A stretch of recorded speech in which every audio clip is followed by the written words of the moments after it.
Olá, nação, boa tarde, bom dia, boa noite, seja o horário que vocês estejam vendo esse vídeo. Vamos aqui falar hoje sobre o Flamengo.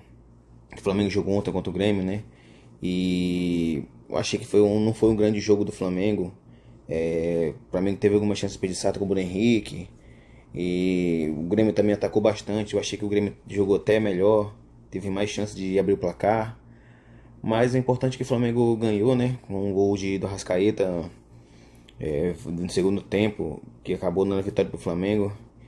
E vamos ver aí o que o Mauro César tem a falar, que o Pilhado tem a falar, a companhia toda do futebol aí. Vamos acompanhar aqui o que eles estão dizendo agora. Hoje a gente fala do Flamengo porque o Flamengo passou.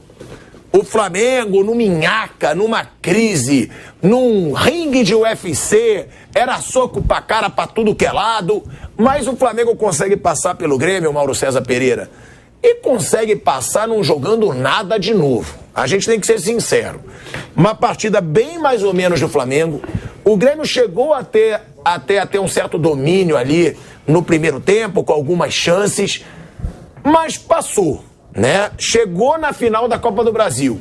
Agora, quando você pensa, essa fase vai passar, a crise vai passar, agora a classificação, jogadores comemoraram com o treinador, deram tapinha na careca, que eu achei um baita teatro. Não acredito nisso e nem vou acreditar. Vai ter torcedor que vai ficar bravo, mas eu não sou obrigado a falar o que o torcedor quer achar. Pra mim aquilo ali foi um teatro. Pra mim o Flamengo não tá esse clima maravilhoso que eles estão fingindo estar. Agora, Mauro, depois do jogo, o próprio Sampaoli dá a entender que a crise não passou muito, não. Que ele responde quando perguntam sobre a final, ele fala, gente, um mês aqui é como se fosse um ano, porque falta um mês para a final da Copa do Brasil. Eu nem sei se eu vou estar aqui. É o Sampaoli deixando claro, do jeito que as coisas estão por aqui, eu nem sei se eu continuo até a final da Copa do Brasil. Foi assim que você viu também ou não? Foi uma declaração normal que ele faria em qualquer outro momento? Eu acho que essa é a verdadeira declaração sincera. Né? Essa é, de fato, e é verdade, né? Ele sabe que pode não estar mais no clube, o que vai acontecer nas próximas semanas. É impossível saber. Lembrando, 3 semanas antes desse jogo, o Flamengo venceu o Grêmio por 2-0, era para ser mais, dominou completamente, ele era elogiado, o time já era considerado finalista, havia um entendimento geral de que passaria facilmente pelo Olímpia nos jogos que ainda iriam acontecer. Aí ganha do Atlético de virada, sem jogar uma grande partida, mas virou o jogo, jogou bem o segundo tempo, foi para cima do Atlético na casa do Galo, vira o jogo no final. Aí tem um soco na cara do Pedro, a coisa desanda de vez. Eu também acho que foi um tremendo teatro aquilo ali, né? Não acho que seja uma manifestação sincera. Não acho também que eles tenham que ser amigos do técnico. Evidentemente isso não vai acontecer. Os jogadores que não cruzam os bigodes com o treinador agora vão achar que ele é o melhor do mundo. Mas eles precisam ter o mínimo de responsabilidade, né? E entender que, independentemente de serem amiguinhos ou não, tem que fazer o melhor pelo clube. E essa competição Copa do Brasil, pela distância que há em relação ao Botafogo no Brasileiro, ela é a última possibilidade de um título. É engraçado o patamar que o Flamengo chegou, pelo investimento, por tudo isso, que você vê, o São Paulo se ganhar a Copa do Brasil, nossa, que temporada, né? Pode ganhar mais nada, pode chegar em 10º do Brasileiro, perder a Sul-Americana. O Flamengo se ganhar a Copa do Brasil e não só a Copa do Brasil. É diferente a visão. O entendimento geral, não é do torcedor do Flamengo, não.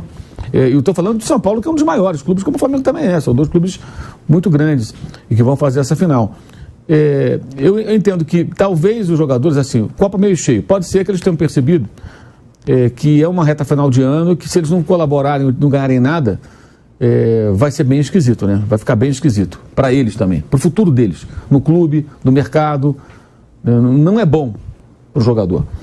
Então talvez eles tenham que tentar conviver melhor com o técnico e tentar fazer o melhor. Ontem o jogo não foi bom, mas também um jogo condicionado por um 2-0. Né? O Flamengo tinha uma vantagem. Claro que o Grêmio ia ter que atacar. Mesmo que não houvesse a crise, o Grêmio ia atacar o Flamengo. É óbvio que ia atacar o Flamengo. O Grêmio precisava fazer um gol, pelo menos, para tentar voltar. Teve um momento do segundo tempo ali que ameaçou, mandou a bola na trave de fato. Mas depois que as mudanças foram feitas pelos 2 técnicos, quase que simultaneamente, e a saída do Gabriel, o Flamengo melhorou, o Grêmio acho que piorou. E ali a coisa já mudou. O Flamengo já não estava passando mais todo aquele perrengue. E sai a jogada do pênalti, que é um desses pênaltis de VAR. Eu não gosto dessas marcações, mas aqui no Brasil agora isso é assim. O cara abriu o braço, bateu, eles marcam. com a interferência do VAR. O VAR chamou, acabou marcando. Mas também estava 0-0. O Grêmio tinha que fazer 2 gols. A montanha para o Grêmio ainda era grande para subir, o tempo era curto para subir aquilo tudo. A tendência ali já era uma classificação do Flamengo, era muito pouco provável que mudasse. O gol meio que sacramentou. O Grêmio perdeu a vaga lá dentro do seu estádio, né? Isso é muito claro. Foi 2 e foi barato. O Gabigol perdeu o pênalti, o Pedro teve uma chance claríssima no final, entre outras. Então lá foi onde o Grêmio foi eliminado. Esse jogo só sacramentou. Agora o Flamengo vai ter o Coritiba domingo, depois tem o Inter como mandante. Esse jogo pode ser em Brasília, inclusive, né? Não está confirmado ainda. Vai ter meio de semana para... quando treina, piora. Bem, essa lógica não sei se vale para sempre. Mas a única coisa boa da patética, ridícula e vergonhosa eliminação da Libertadores é que ele vai ter um pouco mais de tempo agora. Tempo para treinar, recuperar, se ele quiser conversar com os jogadores, tentar acalmar um pouco as coisas. Me parece que o São Paulo também faz um movimento no sentido de tentar ter os caras do lado dele. Por que eu digo isso? Finalmente conversou com o Pedro essa semana. A informação que eu tive ontem é que antes do jogo, até ironizei no vídeo que eu coloquei nas redes sociais, que o clima estava mais ameno, não estava mais aquela coisa pesada, né? É absurdo isso, mas enfim... deixando sempre claro que eu acho um absurdo o Gerson e o Varela terem jogado e o Marcos Braz depois do jogo disse que não deve ter punição. Isso é duplamente absurdo. Eles tinham que ser afastados e punidos dentro daquilo que o contrato permite. Para mim isso é muito claro. O Gerson jogou até uma boa partida, o Varela quando teve em campo não comprometeu. Mas o Flamengo poderia se classificar, deveria se classificar mesmo sem eles. O jogo lá em Porto Alegre, que foi o melhor do Flamengo com o São Paulo, o Gerson nem entrou em campo, estava suspenso. Então, embora até tenha feito um bom jogo, em relação a outros recentes, eu acho que o time poderia se classificar sem problema nenhum sem eles. O Varela ainda jogou poucos minutos, entrou o Mateuzinho, que também não comprometeu, embora não jogasse desde março. Então é um período longo que é para tentar retomar o brasileiro, mesmo que não alcance o Botafogo, que é muito difícil, mas ficar bem colocado, vencer jogos, jogar melhor, porque eu falei do Corinthians agora, vale para o Flamengo jogar melhor e tentar de alguma maneira chegar mais fortalecido no jogo contra o São Paulo, no primeiro jogo final da Copa do Brasil. Vai ter um tempo para isso, é tentar agora acalmar. A diretoria, claramente, repito, não concordo com isso, acho errado, mas ela partiu para quê? Para uma passada de pano, para tentar manter o clima mais calmo, ou seja, ela não quis afastar os jogadores e tornar a coisa mais tumultuada, claramente. Ela tá... Sempre, né? Ela nunca age com o pulso firme. Exato, exatamente. Eu sou contra, eu acho errado, acho que o caso foi muito grave, é uma agressão, gente, um soco na cara. E o outro também provocou, pelos relatos. O Gerson teria se esquivado 2 vezes do Varela, aí na terceira ele acabou largando lá um jab e pum, quebrou o nariz do outro. O cara estava com a cara toda amassada, onde vocês viram de perto a imagem? Tudo marcado. Absurdo, um negócio ridículo, mas enfim. Então assim, o Flamengo sobreviveu na Copa do Brasil. Agora em um mês pode acontecer muita coisa, né?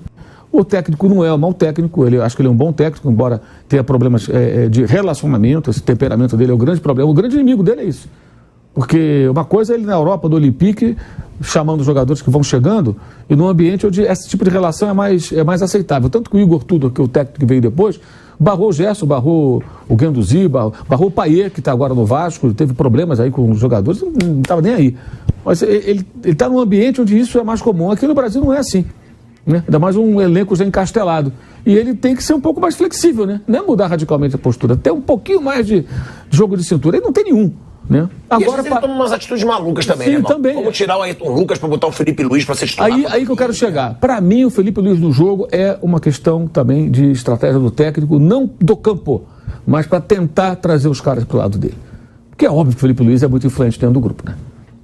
É evidente. Eu não vejo outra explicação. Depois das atuações lastimáveis que ele teve contra o Atlético em Minas, e especialmente no Paraguai, ele só saiu com 31 minutos. O Ayrton Lucas não tem jogado muito bem, em parte por culpa do Sampaoli, que também vai tolhindo muito o potencial ofensivo dele, segura muito o Ayrton Lucas na linha defensiva, ele não tem tanta liberdade como tinha com o Vitor Pereira, que ele ia embora, ele criava muitas situações, né? Mas eu acho que tem um pouco disso também, sabe? Esses jogadores alguns jogadores que ele escala, eu acho que tem um pouco disso. O Felipe Luiz especialmente. O Everton Ribeiro não jogou ontem, mas vinha sendo escalado seguidas vezes também, é o capitão do time. Então, note que as lideranças têm uma... Agora ontem tirou o Gabriel. Né? O Gabriel saiu, não pareceu um pouco irritado. Apontou o emblema. Mas eu acho que foi com a torcida. Alguém gritou alguma coisa para ele. O Gabriel está muito mal. Eu acho que. E o time melhorou sem ele. Ele pôs o Luiz Araújo da direita, o Bruno pela esquerda, o Bruno Henrique, e o Arrascaeta entrava ali como se fosse um falso 9. Já jogou assim várias vezes. E o time melhorou na hora que entrou o Luiz Araújo. Reteve mais a bola. O Grêmio também mexeu. Acho que a mexida do Renato não funcionou tão bem, mas a mexida foi boa. Depois ele pôs o Pedro, ele poderia ter entrado o Pedro no lugar do Gabriel, mas a intenção dele acho que foi outra. Acho que deu certo ali fora, que a coisa tranquilizou um pouco. E o Gabriel está muito mal. O Gabriel está jogando muito menos do que tem que jogar. Isso é uma constatação. Ele sabe quantos gols ele fez de bola rolando no Brasileiro? Um gol. Sabe quantas finalizações ele teve no Brasileiro? 35. 35. Tirando os gols de pênalti. E muitos gols perdidos. Sabe? E muitas gols perdidas. Ele está com o pior percentual dele de aproveitamento de chances. Todos os números dele são os piores desde que ele chegou ao Flamengo, nessa temporada 2023. Com qualquer técnico. Foram 3, o interino e 2 efetivos, digamos assim, né? O Vitor Pereira, Mário Jorge durante 2 jogos e agora o Jorge Sampaoli. Ele está mal. O Pedro também não está bem, né? Mas ele tem um mês para recuperar esses jogadores, para colocá-los em condição pensando nesse jogo. E essas partidas do Brasileiro podem servir para isso também. Se não ganhar a Copa do Brasil, tem a questão financeira, que é importante, né? E é uma taça, é menos importante das 3, mas é muito melhor ganhar a Copa do Brasil numa final com o São Paulo, que tem isso. Essa Copa do Brasil, ela tende a ter também uma grande final, como foi do ano passado, né? Corinthians e Flamengo, São Paulo e Flamengo, uma final, né? Robusta. Sim, né? Maracanã lotado, Morumbi lotado, 2 das grandes torcidas do Brasil. Motivado. São Paulo não faz uma final desde 2000, são 23 anos desse torneio, nunca venceu esse torneio. O Flamengo tenta o 5º título, é a 9ª final do Flamengo. Então acho que tem aí alguns ingredientes interessantes, como o do ano passado também tinha. Então ganhar a Copa do Brasil não vai apagar jamais a frustração do torcedor por ter saído tão cedo da Libertadores enquanto o adversário que era tecnicamente bem inferior. Mas é o único remédio que eles têm. Então pode ser que nesse mês a coisa eles consigam manter a coisa mais em ordem, né? Os próximos jogos é que vão mostrar. E de que maneira o São Paulo vai usar essas semanas livres, como a semana que vem, não só para treinar o time, mas para tentar se aproximar mais do grupo, tentar ser um pouco mais, uma relação um pouco mais humana, entendeu? Menos fria. Teve a reunião com os líderes também, né? Para com isso tentar de alguma maneira trazer os caras para o lado dele e tentar ir até o final do ano da melhor maneira possível. Aí no final do ano ver o que acontece, né? E quando ele fala que não sabe se vai ficar, eu acho que não é muito, me pareceu assim, não que ele vai sair agora, é por conta da loucura que acontece, né? É uma doideira. Gente, nessas 3 semanas soube de tudo, cara. Aconteceu de tudo. Mas isso tudo acho que é reflexo também da gestão. E quando eu falo da gestão, aí você pega a gestão e muitos personagens que estão abaixo, que trabalham no clube, trabalham no CT, que eu acho que aparentemente não conseguem fazer um bom trabalho. Porque as pessoas deixaram de chegar nesse ponto, soco na cara 2 vezes. Pelo amor de Deus, isso não existe. Não, e sem punição nenhuma. Não, nenhuma. Os jogadores não vão ser punidos. A gente sempre fala da falta de pulso da diretoria do Flamengo, da falta de... Sabe o que eles vão fazer? De limite. Sabe o que eu acho que eles vão fazer? Eles vão punir no salário em silêncio e não vão divulgar. Algum colega, algum de nós, algum repórter, de repente vai descobrir e vai publicar. Mas eles não vão anunciar. Para tentar manter a coisa ali. E internamente eles vão ficar sabendo. Vai vazar se acontecer.